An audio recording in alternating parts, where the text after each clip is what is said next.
ಚನ್ನಬಸವ ಪಟ್ಟದೇವರ ಮನೆಯಲ್ಲಿ ನೆನೆಯುತ್ತಾ ಪೂಜ್ಯ ಬಸವಲಿಂಗ ಪಟ್ಟದೇವರ ಚರಣಕಮಲಗಳಲ್ಲಿ ವಂದಿಸುತ್ತಾ ಹಾಗೂ ಗುರು ಬಸವ ಚನ್ನಬಸವ ಪಟ್ಟದೇವರ ಅಡಿದಾರವನ್ನು ಪಡಮಟ್ಟು ಇಂದಿನ ಪೂಜ್ಯ ಶ್ರೀಗಳು ನಡೆದು ಬಂದ ದಾರಿ ರಾಷ್ಟ್ರೀಯ ವಿಚಾರ ಸಂಕಿರಣ ಸಮಾರೋಪ ಸಮಾರಂಭದಲ್ಲಿ ದಿವ್ಯ ಸಾನ್ನಿಧ್ಯನ್ನು ವಹಿಸಿದಂಥ ಪೂಜ್ಯ ಡಾಕ್ಟರ್ ಗಂಗಾಂಬಿಕಾ ಅಕ್ಕವರ ಪಾದ ಕಮಲಗಳಲ್ಲಿ ವಂದಿಸುತ್ತಾ ಅಧ್ಯಕ್ಷತೆ ವಹಿಸಿದ ಡಾಕ್ಟರ್ BS ಬಿರಾದರ್ ಅವರೇ, ಸಮಾರೋಪ ನುಡಿದಂಥ ಶರಣ ಗಿರೀಶ್ ಅಮೀನ್ ಮಟ್ಟು ಅವರೇ, ಸಿದ್ದಯ್ಯ ಸ್ವಾಮಿಯವರೇ, ಅಬ್ದುಲ್ ಖದೀರ್ ಅವರೇ, ಶಶಿಧರ್ ಕೋಶಮಿ ಅವರೇ, ಶರಣ ಪೂರ್ಣಿಮಾ ಜಾರ್ಜ್ ಅವರೇ, ಶರಣ ಉಮಾ ಪ್ರಕಾಶ್ ಖಂಡ್ರೆ ಅವರೇ, ಡಾಕ್ಟರ್ ಅಮರ್ನಾಥ್ ಸೋಲಾಪುರ್ ಅವರೇ, ಉಳಿದ ಎಲ್ಲ ಗಣ್ಯರು ಅತಿ ಗಣ್ಯರಿಗೆ ಹಾಗೂ ಮಾಧ್ಯಮ ಮಿತ್ರರೇ, ಪುಟಾಣಿ ಮಕ್ಕಳೇ, ಮಹಿಳೆಯರೇ, ಪುರುಷರೇ ಎಲ್ಲರಿಗೂ ಶರಣಾರ್ಥಿ.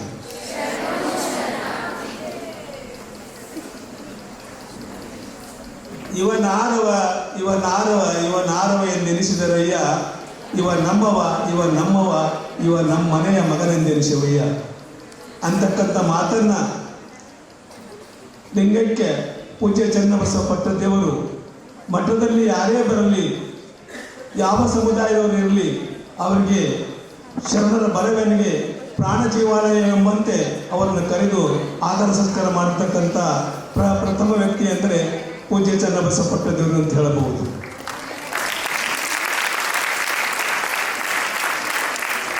ಪೂಜ್ಯ ಚನ್ನಬಸವ ಪಟ್ಟದೇವರು ಸುಮಾರು 1973ರಲ್ಲಿ ನಾನು ವಿದ್ಯಾರ್ಥಿಯಾಗಿ ಬಂದಾಗ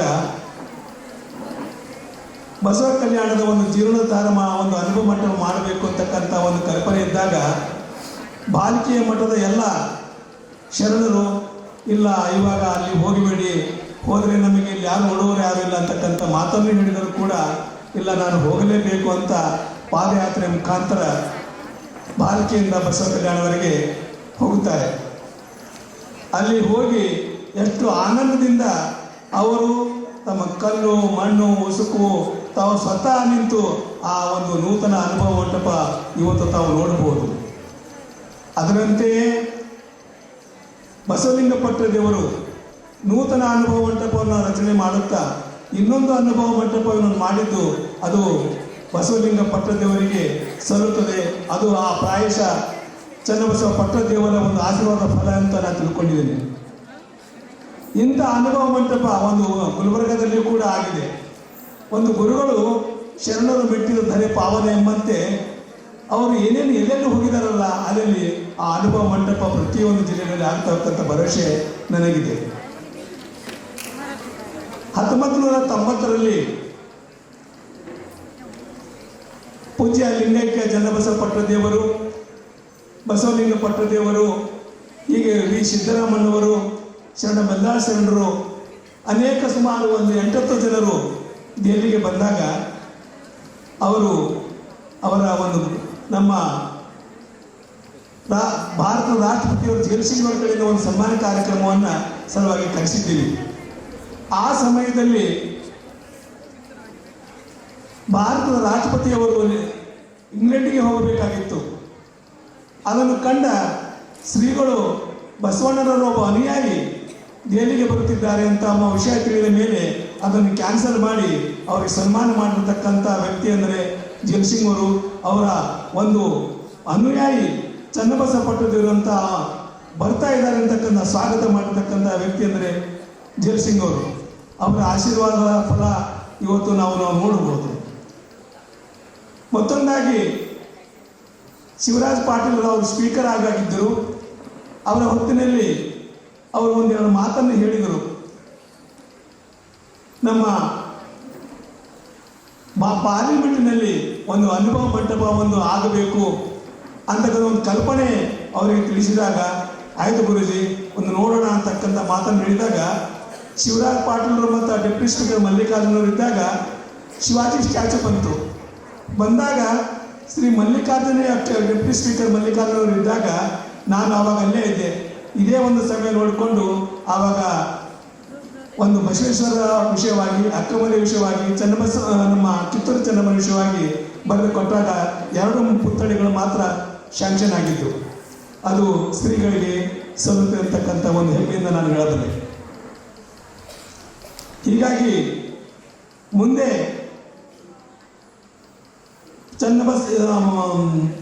ಬಸವಣ್ಣನ ಪುತ್ಥಳಿ ಮತ್ತು ಕಿತ್ತೂರು ರಾಣಿ ಚೆನ್ನಮ್ಮನ ಪುತ್ಥಳಿ ಇವತ್ತು ಪಾರ್ಲಿಮೆಂಟ್ನಲ್ಲಿ ತಾವು ನೋಡಬಹುದು. ಮೊನ್ನೆ ತಾನೇ ವಿ ಸೋಮಣ್ಣನವರ ನೇತೃತ್ವದಲ್ಲಿ ಒಂದು ದೊಡ್ಡ ಕಾರ್ಯಕ್ರಮ ಹಮ್ಮಿಕೊಂಡಿದ್ದರು. ಬಸವ ಜಯಂತಿ ಕಾರ್ಯಕ್ರಮ ಹಾಗೂ ಒಂದು 100 ವರ್ಷದ ಕಿತ್ತೂರು ಚೆನ್ನಮ್ಮನ ಒಂದು ಶತಾಬ್ದಿಯನ್ನು ಕೂಡ ಅಲ್ಲಿ ಮಾಡಲಾಯಿತು. ಹೀಗಾಗಿ ಚನ್ನಬಸವ ಪಟ್ಟದರ ವಾಣಿಯನ್ನು ಯಾವಾಗಲೂ ಅವ್ರು ಹೇಳಿದ ಮಾತನ್ನು ಇಲ್ಲಿ ಸತ್ಯಾಂಶವಾಗಿದೆ ಅಂತ ನಮಗೆ ಅರ್ಥವಾಗುತ್ತೆ. ಶ್ರೀ ಬಸವಲಿಂಗ ಪಟ್ಟದೇವರು ವಿದ್ಯಾರ್ಥಿ ದಶೆಯಲ್ಲಿ ಬಂದಾಗ ಅವರು ಪಟ್ಟಿರತಕ್ಕಂಥ ಕಷ್ಟ, ಒಂದು ನೋವು, ಒಂದು ಬಡತನ, ಒಂದು ದಿಸೆಯಲ್ಲಿ ಅವರು ನಾಗೂರಿಂದ ಭಾಲ್ಕಿಗೆ ಬರುತ್ತಾರೆ. ಭಾಲ್ಕಿ ಮಠದಲ್ಲಿ ಬಂದಾಗ ಅವರಿಗೆ ಒಂದು ತಿಂಗಳಿಗೆ ಒಂದು 10 ರೂಪಾಯಿ ಕೊಡ್ಲಿಕ್ಕೆ ಸಹಿತ ಸಾಧ್ಯವಾಗಿಲ್ಲ.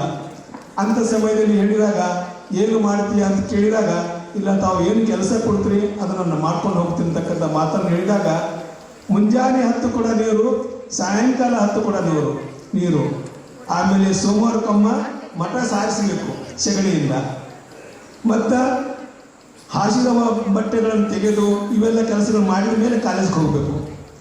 ಒಂದು ಸಲ ನಾನು ಕೂಡ ಅಲ್ಲಿದ್ದೆ.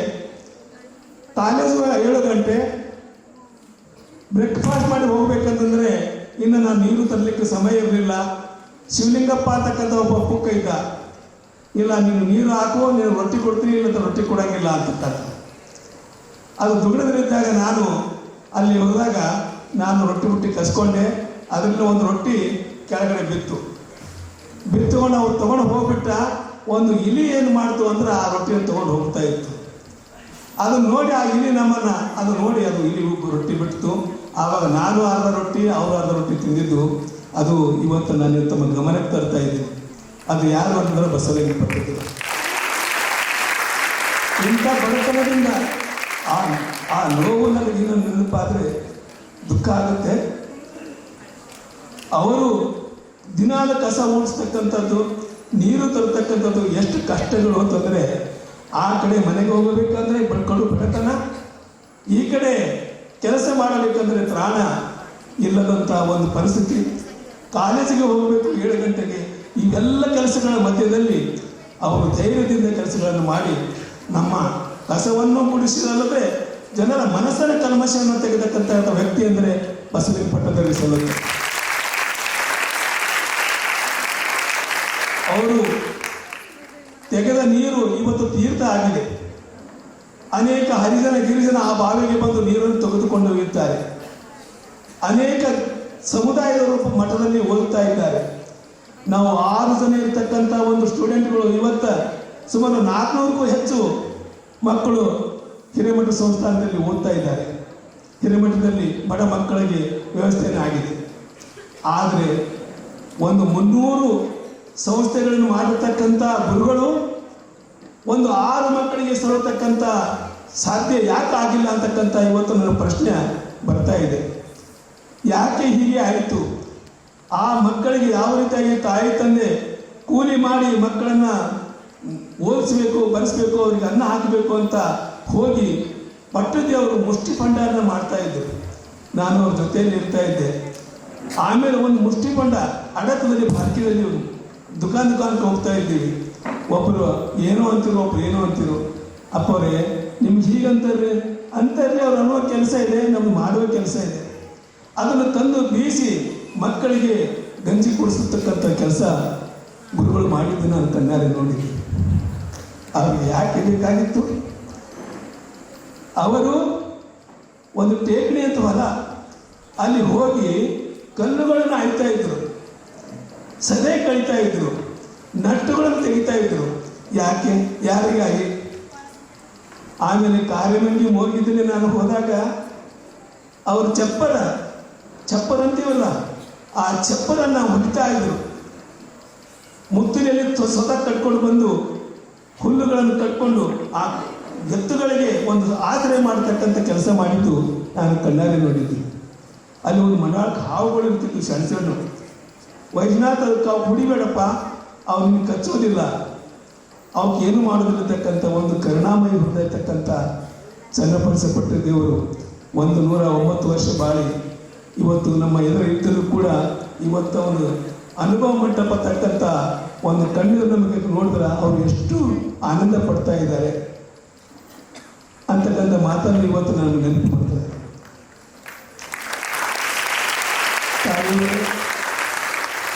ನಾನು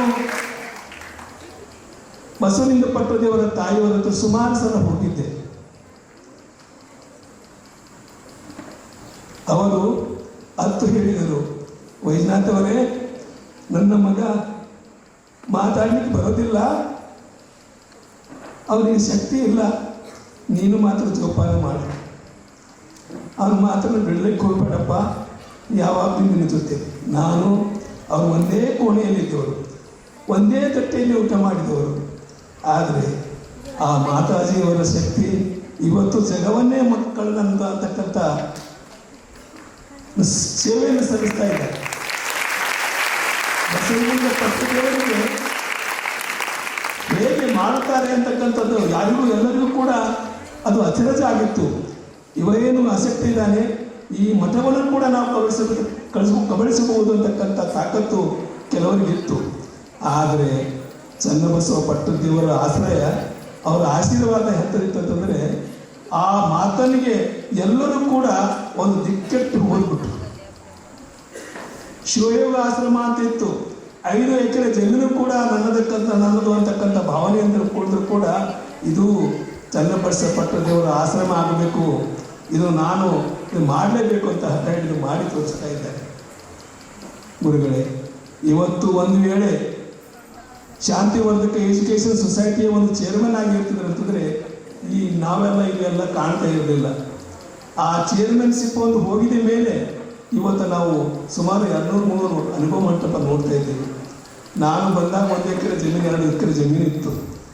ಇವತ್ತು ಸುಮಾರು ಒಂದು 40 ಎಕರೆ ಜಮೀನಿನಲ್ಲಿ 20,000 ಮಕ್ಕಳು, 2,000 ಮಕ್ಕಳು ಶಿಕ್ಷಕರು ಇದ್ದಾರೆ ಅಂತಂದರೆ ಅದು ಚನ್ನಬಸವ ಪಟ್ಟದೇವರ ಆಶೀರ್ವಾದದಲ್ಲಿ ಮತ್ತೇನು. ಆ ಚನ್ನಬಸವ ಪಟ್ಟದೇವರ ಆಶೀರ್ವಾದ ಸದಾ ನಮಗೂ ನಿಮಗೂ ಇರಲಿ. ಬಸವಲಿಂಗ ಪಟ್ಟದೇವರ ಒಂದು 75ನೇ ವರ್ಷದ ಈ ವರ್ಷಗಾಟ ಪೂರ್ತಿ ಇಡೀ ವರ್ಷ ನಡೆಯಲಿ. ಅವರು ನಾವೊಂದು ಗೆಳೆಯರ ಬಳಗ ಅಂತ ನಾವು ಮಾಡಿದ್ದೀವಿ.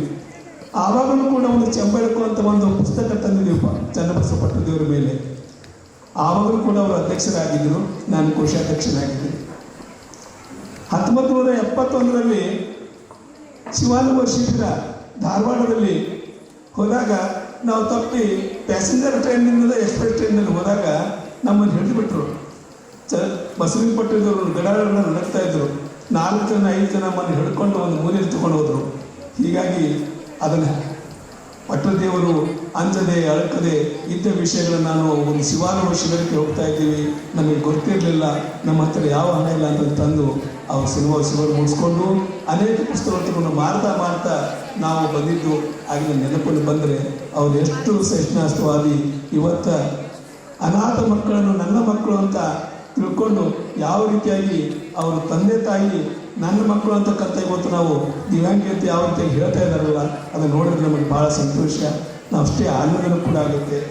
ನಾನು ಒಂದು ಸಲ ದೆಹಲಿಗೆ ಗುರುಗಳು ಬಂದಾಗ ಒಂದು ಹುಡುಗ, ಇಲ್ಲ ಅನಾಥ ಹುಡುಗ, ಅದು ದಿಲ್ಲಿಗೆ ಹೋಗಿ ಇದೇ ಮಠದಿಂದ ಆ ಹುಡುಗ ಆದರೆ ಒಂದು ಭವ್ಯ ಒಂದು ಇದರಲ್ಲಿ ಮನೆಯಲ್ಲಿ ಅಗಡ್ಡೆ ಶ್ರೀಮಂತರ ಮನೆಯಲ್ಲಿ ಉಳಿತು ಗಾಡಿ ಆಡ್ತಾ ಇತ್ತು ನೋಡಿ ಅಪ್ಪಗಳು ಭಾಳ ಸಂತೋಷಪಟ್ಟರು.